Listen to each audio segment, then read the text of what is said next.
마가복음 11장 12절부터 25절까지의 말씀을 저와 여러분이 한 절씩 교독하고 말씀 나눕니다. 이튿날 그들이 베다니에서 나왔을 때에 예수께서 시장하신지라 멀리서 잎사귀 있는 한 무화과 나무를 보시고 혹 그 나무에 무엇이 있을까 하여 가셨더니 가서 보신즉 잎사귀 외에 아무것도 없더라. 이는 무화과의 때가 아님이라. 예수께서 나무에게 말씀하여 이르시되 이제부터 영원토록 사람이 내게서 열매를 따먹지 못하리라 하시니 제자들이 이를 듣더라. 그들이 예루살렘에 들어가니라.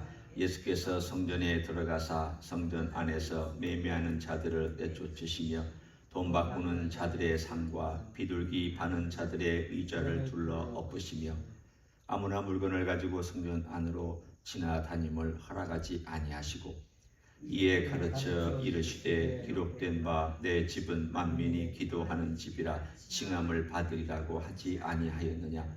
너희는 강도의 소굴을 만들었도다 하시매 대제사장들과 서기관들이 듣고 예수를 어떻게 죽일까 하고 꾀하니 이는 무리가 다 그의 교훈을 놀랍게 여김으로 그를 두려워함일러라. 그리고 날이 저물매 그들이 성 밖으로 나가더라. 그들이 아침에 지나갈 때에 무화과 나무가 뿌리채 마른 것을 보고 베드로가 생각이 나서 여짜오되 랍비여 보소서 저주하신 무화과 나무가 말랐나이다. 예수께서 그들에게 대답하여 이르시되 하나님을 믿어라. 내가 진실로 너에게 이르노니 누구든지 이 산더러 들려 바다에 던져지라 하며 그 말하는 것이 이루어질 줄 믿고 마음에 의심하지 아니하면 그대로 되리라. 그러므로 내가 너에게 말하노니 무엇이든지 기도하고 구하는 것은 받은 줄로 믿으라. 그리하면 너희에게 그대로 되리라. 서서 기도할 때에 아무에게나 혐의가 있거든 용서하라. 그리하여야 하늘에 계신 너희 아버지께서도 너희 허물을 사하여 주시리라 하시니라. 아멘. 주님께서 예루살렘에 들어오시고 우리가 흔히 입성이라고 하는 예루살렘에 입성하신 그 이후에 주님께서 오늘 있는 이 사건 그리고 이 두 사건이 어떻게 연관되어 있는지를 우리는 살펴보려고 합니다. 오늘 여기 보면 12절부터 14절에는 무화과 나무 이야기가 나오고요. 그러나서 뒤에 가서 10절에 20절에 다시 무화과 나무 이야기가 나옵니다. 그리고 그 사이에 예수님께서 성전에 들어가서 성전을 깨끗게 하신 이야기가 나옵니다. 그러면 우리는 이렇게 짐작할 수 있습니다. 두 사건 사이에는 모종의 연관 관계가 있겠구나. 이렇게 어떤 사건이 쭉 진행될 때에 사건 사이에는 의미가 연결되어 있기 때문에 그렇게 사건이 맞물려 있다는 것을 알 수가 있습니다. 먼저 우리는 무화과 나무의 사건을 한번 봅니다. 무화과 나무가 예수님 지나가는 길에 있었습니다. 근데 재수없는 무화과 나무죠. 우리가 흔히 얘기하듯. 아니 이제까지 사람들이 지나가면서 에이 없네. 뭐 열매도 없네. 그리고 지나가면 되는데 하필 예수님이 지나가시는 길목에 있다가 재수없게 영원히 열매를 못 맺고 죽어버리는 이런 참 세상에서 제일 재수없는 무화과 나무가 되어버리고 말았습니다. 그러니까 예수님한테 딱 걸리신 거죠. 딱 걸린 거죠.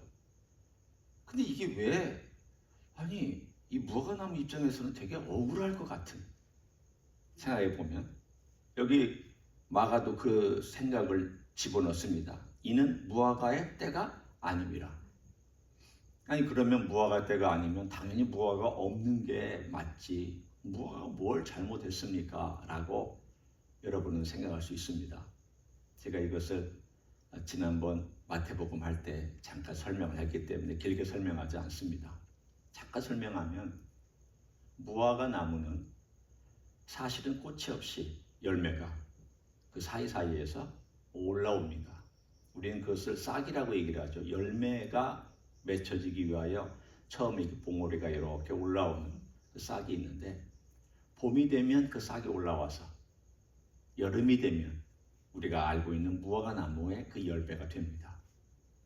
그런데 너무 배고프면 그 그 싹을 따먹었습니다. 그러니까 지금 이 무화과 나무에 싹이 없다라는 것은 앞으로 열매가 없다라는 뜻입니다. 왜 열매를 못 맺었는지는 성경이 설명하지 않습니다. 병에 걸렸는지, 사람들이 다 따먹어버렸는지, 혹은 토양에 문제가 있는지, 우리는 그 원인에 대해서는 또 성경도 그것을 얘기하지 않습니다. 한 가지 결과만 얘기합니다. 그 봉우리가 없었다. 전혀 없었다. 그러자 예수님께서는 이 나무를 저주하셨습니다. 너 영원히 열매를 맺지 못한다.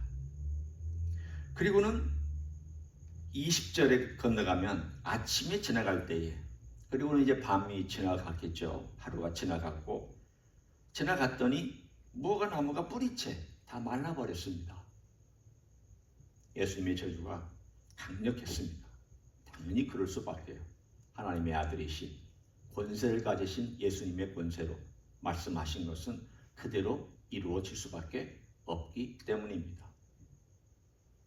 오늘 이 이야기는 그 사이에 있는 이야기에 대한 암시입니다. 마치 샌드위치처럼 그 안에 들어있는 알맹이 이야기가 바로 15절부터 18절까지 이야기입니다. 뭐에 대한 얘기냐면 그들이 성전에 들어갔을 때 성전의 뜰이 장사의 소굴이 되어 있었습니다. 성전의 뜰은 만민이 기도하는 집이었습니다. 여기서 만민은 이방인의 뜰이라고 보통 얘기하는 만민입니다. 유대인들은 여기서 기도하지 않습니다. 여성의 뜰은 이방인의 뜰보다 더 안쪽에 있습니다. 유대인 여성들은 이방인보다 더 안쪽으로 들어갈 수 있었고, 또 유대인 남자들은 여성보다 더 안쪽으로 들어갈 수 있었습니다. 제사장은 더 안쪽으로 들어갈 수 있었고, 대제사장은 지성소까지 들어갈 수 있었습니다. 물론 1년에 한 번 들어가죠. 그러니까 성전의 맨 가쪽, 성전 안으로 들어가서 그 테두리의 맨 가쪽에 있는 이방인의 뜰에는 온 세계에서 온 이방인들, 유대교로 개종한 이방인들이 거기서 엎드려 기도하게 되어 있는 뜰입니다. 그런데 그 뜰을 오늘 본문에 있는 것처럼 비둘기를 팔고 동전을 바꾸고, 왜냐하면 성전을 내서 성전세를 내려면 일반 화폐는 오염된 화폐이기 때문에 낼 수 없다. 그러니 바꿔서 내라. 그래서 성전에만 낼 수 있는 화폐가 있었습니다. 그 화폐로 바꾸는데 거기엔 분명히 환율의 차이가 있겠죠. 이런 모든 것들을 다 거기서 했습니다. 편리를 위해서. 그리고 대제사장들과 이익 집단이 다 합쳐져서 그 모든 것들이 돈이었기 때문에 거기서 그렇게 했습니다. 그래서 예수님께서 화가 나셨습니다. 아니, 여기가 만민이 기도하는 집인데 너희들은 양의 소리, 비둘기의 소리, 동전 바꾸는 소리, 사람들 동전 바꾸면서 떠드는 소리, 온갖 소리로 기도하는 장소를 그렇게 바꿔버린 것에 대한 주님의 분노가 여기 있습니다. 그리고는 다 뒤집어 엎었습니다. 거기 두 가지가 있습니다. 하나는 성전을 깨끗하게 하신 것도 있지만 나중에 그들이 변하지 아니하였을 때에는 이 성전을 다 뒤집어 엎으시겠다는 뜻이기도 합니다. 이것이 무화과 나무하고 무슨 사건적인 연관이 있습니까? 주님께서 무화과 나무를 저주하셨을 때에는 이 성전의 이야기를 담고 있습니다. 너희가 열매가 없으면, 이렇게 계속해서 열매가 없으면 저주받을 것이다. 내가 저주할 것이다. 성도 여러분, 저주받는다는 것은 좀 수동적인 입장이지만 저주한다는 것은 능동적인 입장입니다. 예수님은 저주하실 수 있는 분입니다. 능히 심판하실 수 있는 분입니다. 오늘 이 이야기를 통해서 우리에게 보여주고 있는 강력한 메시지의 가장 중요한 것은 예수님은 이 땅에 평화의 목적을 위해서 어린 나귀 새끼를 타고 입성하셨지만, 그러나 그럼에도 불구하고 그들의 위선적인 종교와 하나님께 대하여 회개할 기회를 그렇게 오랫동안 주셨음에도 불구하고 회개하지 않은 것에 대해서는 심판하실 수 있다는 사실을 명확하게 보여주고 있습니다. 무서운 이야기죠. 그렇지만 주님은 이 사건을 통하여서 경고하고 있습니다. 1년만 더 기다려 주십시오. 그 비유를 생각하시죠? 주인이 있었고요. 농장을 관리하는 가드너가 있었습니다. 거기에 포도나무를 심었습니다. 3년을 기다렸는데 열매가 없습니다. 그랬더니 주인이 얘기합니다. 가라 엎어라. 그랬더니 그 가드너가 이렇게 얘기를 합니다. 1년만 더 기다려 주십시오. 제가 애써 보겠습니다. 그리고 나서도 안 되면 그때 갈아 엎으십시오. 하나님은 영원히 참는 분 아닙니다. 하나님은 오래 참으시지만 영원히 참는 분 아닙니다. 오늘 이스라엘 백성들이 바벨론 땅에 가서 혹독한 대가를 치르고 배웠잖아요. 그리고 돌아왔잖아요. 그러면 그 삶이 역사가 바뀌어야 되는 거 아닙니까? 반복되고 있습니다. 나아지는 것 같았는데 나아지지 않았습니다. 변화가 있는 것 같았는데 변화가 없었습니다. 오히려 더 악해졌습니다. 옛날에는 우상을 대놓고 숭배했죠. 지금은요, 교묘하게 숭배합니다. 뭐가 더 악한 걸까요? 대놓고 악을 저지른 사람은요, 사실은 자기가 악하다는 걸 알아요. 교묘하게 악을 저지른 사람은 악한 줄 몰라요. 그게 더 무서운 악이죠. 이들은 종교성 뒤에 숨어가지고 악을 저지르고 있음에도 불구하고 나는 선하다, 나는 문제가 없다, 나는 의롭다, 나는 잘 산다. 그게 더 악한 거였습니다. 그래서 더 혹독하게 심판을 받았습니다. 바벨론 땅의 포로로 잡혀간 다음에는 70년 후에 돌아왔지만 예수님을 십자가에 못 박고 성전은 이렇게 오염시키고 교묘한 종교성 뒤에 숨어서 위선적인 삶을 살았던 이 유대인들의 그 운명이 어떻게 되었느냐? 여러분 아시잖아요. 주 70년에 예수님 돌아가시고 나서 딱 한 세대 만에 1년이죠. 주님께서 1년을 기다려달라고 했던 이야기는 한 세대를 의미한다고 할 수도 있습니다. 한 세대 만에 예루살렘은 철저히 파괴되고 멸망했고 지난 1948년 이스라엘의 나라가 건국될 때까지 2000년 가까이 1900년 동안 온 세계 열방을 돌아다니며 떠돌이로 살았던 이야기를 여러분은 아십니다. 그 얘기입니다. 오늘 주님께서 그 권세를 가지고 이스라엘을 심판하신 이야기. 너희들 회개해야 된다. 너희들 열매 맺어야 된다. 하나님께서 너희들 기다려주신다. 기회를 주실 것이다. 그러나 영원히 주실 것이라고는 여기지 말아라. 너희들의 삶을 돌아봐야 한다. 그리고 나서 주님께서 긍정적인 메시지와 그리고 부정적인 메시지 두 가지를 이 무화과 나무의 이야기를 통하여 우리에게 전해주셨습니다. 하나는 23절, 24절에 있고요. 또 하나는 25절에 있습니다. 그 하나가 뭐냐면 너희들 기도하는 면에 있어서 너희들의 기도를 막고 있는 것이 의심이 하는 것 아니냐. 내가 이렇게 명령했을 때 된 것처럼 너희들도 예수 그리스도 나를 믿고 의지하면서 기도하면 그대로 이루어질 것이다 라고 믿고 기도해라 라고 기도에 대한 이야기를 긍정적인 메시지를 주님께서 이 죽은 무화과 나무 앞에서 끌어내셨습니다. 무엇이 우리의 기도를 막고 있느냐? 여러 가지가 막고 있겠죠. 첫째는 오염된 우리의 예배가 막고 있을 수 있고요. 그 위에서 성전의 그것처럼 또는 의심하는 우리들의 태도가 막고 있습니다. 아이들은 의심을 잘 안 해요. 아빠가 사줄게 그러면 보통 믿어요. 몇 시에 만나? 그러면 꼭 그 시간에 기다려요. 어른들은요, 안 올 수도 있어 이렇게 생각하지만 애들은 그렇게 생각하지 않잖아요. 왜 그럴까요? 순전하기도 하지만 순수하게 그 말하는 것을 받아들인다는 뜻이죠.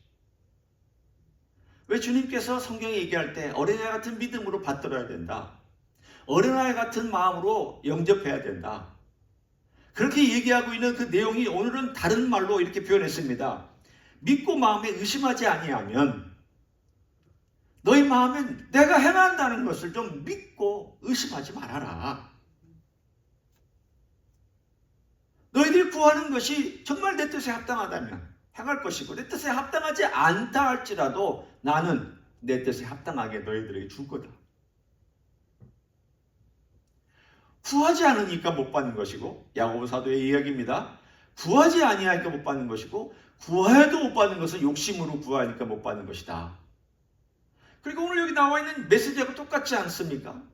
성전에서 탐욕으로 하면서 아무리 와서 기도한들 그 기도가 응답되겠느냐? 의심하면 그 기도가 응답이 되겠느냐? 그러나 탐욕을 너희들이 제거하고 의심하지 아니하고 어린아이처럼 내게 구하면 내가 반드시 실행할 것이다. 우리 주님께서 우리에게 주신 긍정적인 메시지입니다. 동시에 부정적인 메시지도 주셨습니다. 너 용서해야 된다.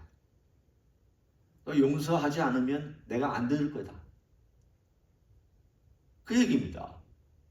내 마음속에 뭔가 품고 있으면, 누군가에 대해서 용서하지 못하는 마음을 품고 있거나, 원한을 품고 있거나, 불평을 품고 있거나, 내 속에 주님과의 교통을 방해하는 어떤 쓴뿌리를 품고 있거나 할 때에는 그 기도가 응답되지 않을 것입니다. 오늘 적어도 주님께서 이 귀한 본문을 통해서 한 3가지 정도 기도를 맡고 있는 것들도 말씀해 주셨습니다.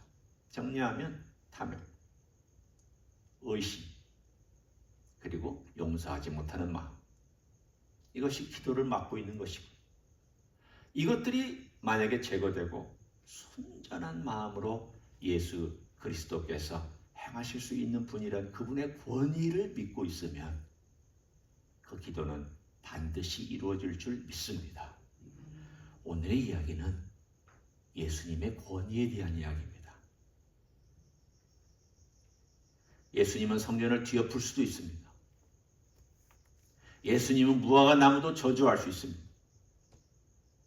예수님은 기도응답을 받고 그대로 다 실행하실 수도 있는 분이고, 예수님은 하늘에 계시면서 모든 기도를 들으시고 응답하실 수도 있고 행하실 수도 있고 그런 능력과 권세를 가지신 분입니다. 이게 우리가 믿고 있는 바입니다. 아, 주님 하늘에서 내 기도를 들으시는구나. 그리고 내 기도를 들으시고 이 무화과 나무에게 일어났던 것 같은 기적들을 행하시겠구나. 주님, 제가 주님 앞에 와서 주님 능력을, 제 기도의 능력이 아니에요. 내는 기도의 능력을 얘기하는 것이 아닙니다. 내가 무슨 포텐셜이 있고 기도가 무슨 힘이 있어서가 아니라, 기도란 예수님께서 행하시는 것을 믿는 것입니다. 그래서 구하는 것이니까, 그분만이 할 수 있다는 것을 내가 믿고 구하는 것이니까, 그 기도 속에는 주님의 능력이 흐를 줄 믿습니다. 오늘도 여러분 마음속에 간절히 기도하는 것을 의심하지 말고 꾸준히 끝까지 붙잡고 기도하는 여러분 되시기를 예수님의 이름으로 간절히 축원합니다. 기도하겠습니다. 고맙습니다. 우리 주님께서 예루살렘에 입성하신 다음 한 무화과 나무를 저주하셨습니다. 이스라엘을 저주하신 그러한 내용이기도 하고, 기회를 주고 또 주었지만 회개하지 않는 이스라엘에 대한 미래를 암시하고 있습니다. 주님, 우리도 경고를 받기를 원합니다. 열매 맺는 삶이 되기를 원하며, 주님 앞에서 그 귀한 열매가 남들이 볼 수 있는 정도의 열매가 되게 축복해 주시기를 원합니다. 뿐만 아니라 우리의 기도의 생활도 열매가 맺혀지고 능력이 있고 힘이 있는 기도의 생활이 되기를 원합니다. 예수님이 기도를 들으시기 때문입니다.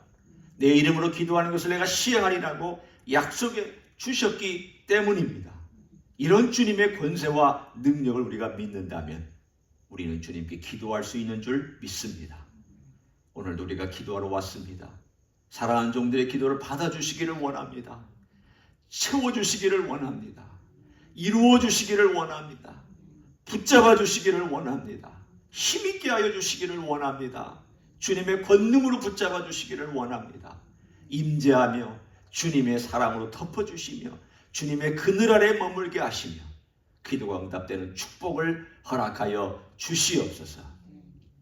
이제는 우리 구주 예수 그리스도의 은혜와 하나님 아버지의 극진하신 사랑과 성령 하나님 교통하심의 역사가 오늘도 기도의 힘, 그것은 우리 주님의 능력과 주님의 권세임을 알고 오늘도 주님 앞에 나아가 기도하기를 소원하는 이 자리에 참여한 모든 종들 위해와 주임제 희스교회 위해와 이미 교회들과 한국교회들과 선교사님들 위해 이제로부터 영원히 함께 하실지어다. 아멘.